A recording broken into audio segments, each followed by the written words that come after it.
welcome to my Sims 4 speed build. If you want this build, you can get off the gallery at roaringbug. It is the same name as the title of this video. And if you like my video, please like, subscribe, or leave me a comment. It really helps me out. And if you'd like to follow me on my various social media platforms, you can in the video description below. And with that out of the way, I can start talking about what I'm building. So I know everyone is probably making apartments because of the new for rent pack that's coming out soon. But I have been on a roll making mid-century houses. And it's not even like my favorite style, but the thing is, it's really weird. Like, I don't really like mid-century exteriors, but I really like mid-century interiors. Like, I really like that, the really clean lines. I really think it's the sexy legs on the furniture. Though, as you can see, this particular house has a staircase leading up to the second landing. And it's a little unusual, but it was this style, and I seem to really like it in these mid-century homes. They basically do it so that they can have garage space in the front, because the places where mid-century is popular, like out in California, like it's a driving town where you kind of need a car to get anywhere. They don't really have much infrastructure for pedestrian walking, so you kind of need a car to do anything. And that's why like having a garage space is like important for these mid-century homes that are like out on the west coast. And you know, I liked it because basically this little part here where the stairs is all I saw in my reference picture. My reference picture is very tiny. I tried to find other pictures of other sides of the house, but for some reason the picture that I had only had just a close-up shot of just this stairway leading up to the second floor, and I was like, I can work with that. So right now what you're seeing is I'm trying to put like these wooden slates in the front of the window. And if you have Get Famous, you can just put wooden slates on the window because it's a feature in the pack. But, you know, I'm just using strictly just base game, so anyone can download it. And this was like the best solution I could come up with to try and put that slated wood paneling in the front of windows that you basically see in mid-century homes. And I feel a little bad because if you play with this house in the front view, you will see these slates. They are not going to drop away when you do have cutaway walls. But on the upside, you know, you can play with the house on either side and the back side because you're not going to see anything obstructing your view. But it's on the second floor, and most of the actual living is on the first floor, so it's not really going to get in your way. So for some reason, I kept losing my platform on the roof. When I think about it, this house is basically a box, but it's a fancy box. It is a fancy mid-century box. And I use that bush with the little balls on it. You know, that plant doesn't really work on a lot of builds, but it works for this mid-century. And I thought it looked very nice. And this is the most retro looking car you can find in debug in base game. So I was like, yeah, okay, that is going to be the vintage car. And what you're seeing is, when I keep looking like I'm saving, it's because I'm trying to see what the house looks like from the front without doing tab and trying to finagle my camera in order to see what the house looks like. And I realize looking at it from the shot from save actually gives me a better view of what the lot will look like from the front. And this house is just raised up by one platform, just because I wanted to give it a little bit of lift instead of just being ground level. And I use like, I don't know, just like like I said, just wood wallpaper all around the house because I thought it would look kind of nice. And this is when I made it my business to try and make a much more interesting backyard, because I feel like I need to up my backyard game, because I've been making a lot of samey backyards lately. So I tried to do something different. So I used a lot of these debug stone pathways, but I wanted to make instead like an interesting looking tile thing. I don't know. I think it looks fine. It's a lot more interesting than I normally do. And I get all of my inspiration from looking at pictures of backyards on Pinterest. It's also where I find all of my references for all of my houses. I just kind of look through them, and whatever looks nice, I try to recreate. But again,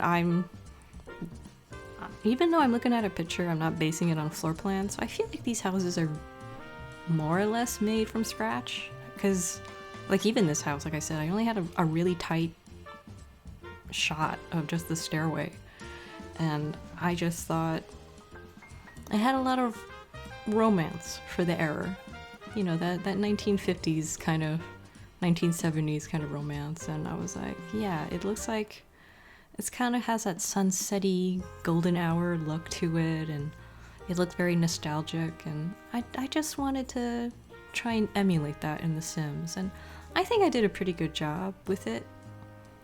And, you know, I just put a light dusting of terrain paint. I didn't want to do too much stuff like with stone or anything, because I just wanted this landscaping to be very minimal. And I just put a pool out there, and I just wanted some low lighting, like lighting from below shining above, because I thought that would have a lot more mood to it than just regular lights. And I decided to go with like a darker floor, and I just made all the walls white because I just wanted a clean palette. And now I'm trying to do the floor plan for the interior.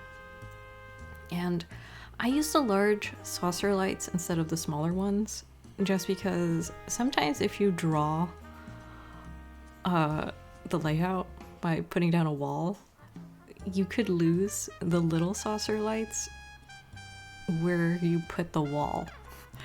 So, you know, in order to make sure I don't do that, I just use the largest ones, just so I can find the lights, because I'm not going to keep these lights. I'm going to use like fancier looking lights and something that looks more to the time period. And if it's too dark, because most of the lights are basically really dark, I'm just going to hide the tiny saucer lights inside them. So even though like this has a staircase going up to the second floor, I was like, I'm still gonna make the bedrooms on the second floor and the living on the first floor. Though I feel like in real life it'd probably be reversed, but for this occasion, I was like, I'll do it traditional. I'll keep the bedrooms on the second floor. And yeah, and I use these doors. They're, like I said, everything's base game, but those base game doors, even though they look super plain, they're actually pretty pricey in-game. Not that that matters, because technically you can give your sim as much money as you want, but, you know, I'm just saying price-wise, they don't really make much sense, because they're like, I don't know, like over 100 simoleons, but, you know, an antique-looking door is only 50 simoleons, or 40 simoleons. I think the cheapest one is like 40. Anyway, I didn't have that much footage, so, you know, I kept in how I did the bathrooms. They're very basic white bathrooms. I didn't really do too much. Though that smaller bathroom, it's fully functional just because I know that your Sims can enter the shower tub combo from the tap side. So if you're ever wondering like which way your Sims can get in, it's the tap side of the tub that needs to be clear in order for your sim to use the tub. For this room, I don't think I've ever used this rug with the circles in it. I've never used it before, but I wanted to mix it up, so I decided to use it for this build. I think it has that classic 70s kind of look, and I use orange. I hope it doesn't look obnoxious because I'm trying to play up colors more. I didn't want this house to be plain, so I tried to go for like a warmer color palette. Though the backsplash for the kitchen eventually becomes brown instead of this red color. Yeah, there. Oh, disclaimer though.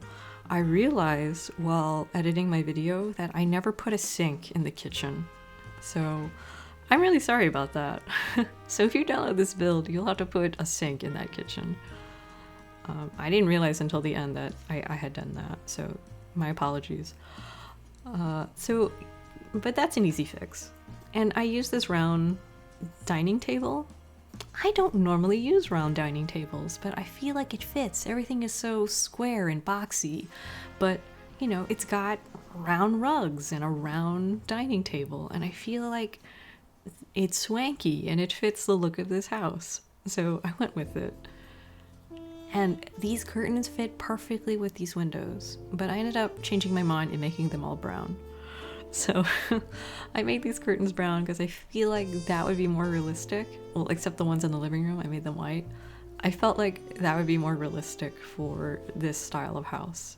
And I put the oldest looking base game computer I can put in here. It's an unlocked computer in the game for like one of the careers, but it looks like an old computer more so than the one that you see regular base game that looks like a box. That's just my opinion, but yeah. So this is the primary bedroom. It's the biggest bedroom, and I made it more or less pink. I didn't really think about what kind of Sims live in this house. I just kind of decorated a house. I didn't really think too hard about who would be in here, so it doesn't really have that much character per se. Again, like I said, I was just reaching for color and trying to make it vibrant. So this is like the green bedroom and that is the pink bedroom, and it didn't really go much further than that. And I kind of tried to do like a two-tone thing because like if it's like a solid colored room, I feel like that would be too much. So I tried to do like two tones in probably like I think all the bedrooms. So this bedroom I just, you know, kind of gave it like the necessities, but you know, I'm not really that heavy-handed when it comes to clutter because I don't really like clutter. I've actually killed a sim with too much clutter one time, but you know, I go for, you know, functionally furnished but not overly cluttered. So if I feel like it goes well with this style of house anyway, which is kind of more of like a modern minimalistic style. But you know, if you like clutter, this is, think of this as like a palette, a clean palette waiting for you to decorate. But you know, I turned this smaller room into a infant room just because I thought it would work out, because you know, most people like family gameplay, and you know, you usually start with that. Oh, and since I put so many like space pictures in this house, I decided to put a telescope in the backyard. And I wanted to put a fireplace, so I just took down one of the windows, well, two of the windows, to put a fireplace, and I used the tile of a rug in order to make a custom size rug because I couldn't find a rug that would fit that space. And I put a trash can because I figure like if you do infant gameplay, you know you're gonna need a trash can. And yeah, that should be the end of my build. So enjoy the screenshots, and thank you so much for watching. Bye.